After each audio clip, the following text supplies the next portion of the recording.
राहुल गांधी का जादूगर बिहार पहुंचा और महागठबंधन में सब कुछ ठीक है इसका दावा करते हुए सबूत भी आगे रख दिए हैं। आपको पता है कि अशोक गहलोत को कांग्रेस में जादूगर कहा जाता है। क्यों कहा जाता है? कि वे जहां भी जाते हैं रिश्ते बनाते हैं, सब कुछ ठीक कर देते हैं। राहुल गांधी के जादूगर है अशोक गहलोत।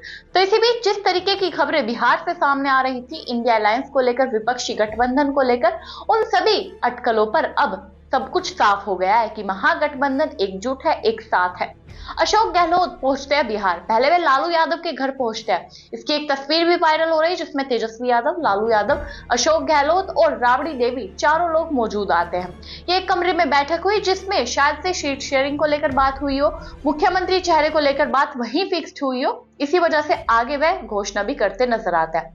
फिर अशोक गहलोत के बाद एक प्रेस कॉन्फ्रेंस की जाती है पूरे इंडिया गठबंधन द्वारा, जिसमें बड़े बड़े विपक्ष के नेता मौजूद होते हैं। तेजस्वी यादव, पवन खेड़ा, मुकेश सहनी, अन्य कई बड़े प्रवक्ता भी कांग्रेस के और आरजेडी के मौजूद होते हैं।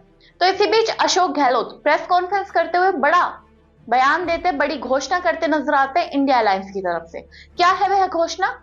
कि कौन होगा मुख्यमंत्री का चेहरा। अशोक गहलोत द्वारा मुख्यमंत्री चेहरे को लेकर बड़ा खुलासा किया गया कि विपक्षी गठबंधन इंडिया अलायंस की तरफ से बिहार में अगर उनकी सत्ता बनती है तो मुख्यमंत्री कौन बनेगा और डिप्टी सीएम कौन बनेगा, उसका दावा उन्होंने कर दिया है। तेजस्वी यादव का नाम आगे रखते हुए उन्होंने कहा कि तेजस्वी यादव एक युवा है, आने वाले समय में इनका लंबा राज चलेगा, यानी कि बिहार की कुर्सी पर लंबे समय तक टिकी रहेगी। इसलिए मैं अपने अनुभव से तेजस्वी यादव को हमारी पार्टी की तरफ से, हमारे गठबंधन की तरफ से फैसला लिया गया है कि तेजस्वी यादव मुख्यमंत्री बने। इसलिए मैं ये कह सकता हूँ, खड़गे साहब, राहुल गांधी जी और तमाम जो साथी बैठे हमारे, इन सब की राय लेकर के हम लोगों ने तय किया है इस चुनाव में अगले मुख्यमंत्री चेहरे के रूप में तेजस्वी यादव जी को हम लोग सपोर्ट करते हैं।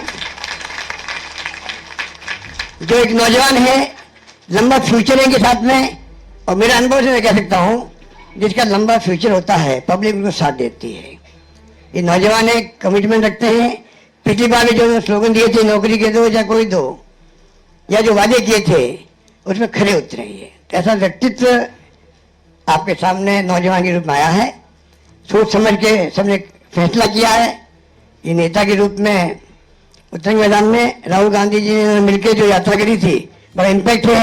आने वाले वक्त में इनके अलावा राहुल जी भी आएंगे और नेता आएंगे, प्रियंका जी भी आएगी, सब नेता आएंगे, और हम सब जो बैठे स्टेज पर सब मिलकर संकल्प किए हुए हैं कि जो हालात देश के हैं, देश हित के अंदर। फिर उसके बाद उन्होंने डिप्टी सीएम की भी बात की। मुकेश सहनी का नाम, यानी विकासशील इंसान पार्टी के वरिष्ठ नेता मुकेश सहनी का नाम आगे रखते हुए उन्होंने कहा कि मुकेश सहनी डिप्टी सीएम बनेंगे।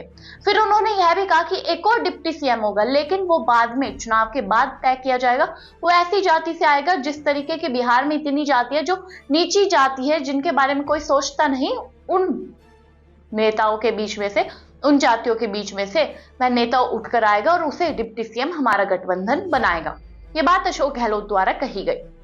इसके बाद अशोक गहलोत बीजेपी पर निशाना भी साधते हैं। अशोक गहलोत साफ तौर पर पूछते नजर आता है कि अमित शाह और पीएम मोदी अब बोलकर दिखाए। जो इंडिया गठबंधन पर ये लोग सवाल उठा रहे थे, अब बताए कि आपका डिप्टी सीएम कौन है। आपकी तरफ से पार्टी ने अभी तक घोषणा क्यों नहीं की कि मुख्यमंत्री कौन बनेगा, डिप्टी सीएम कौन बनेगा।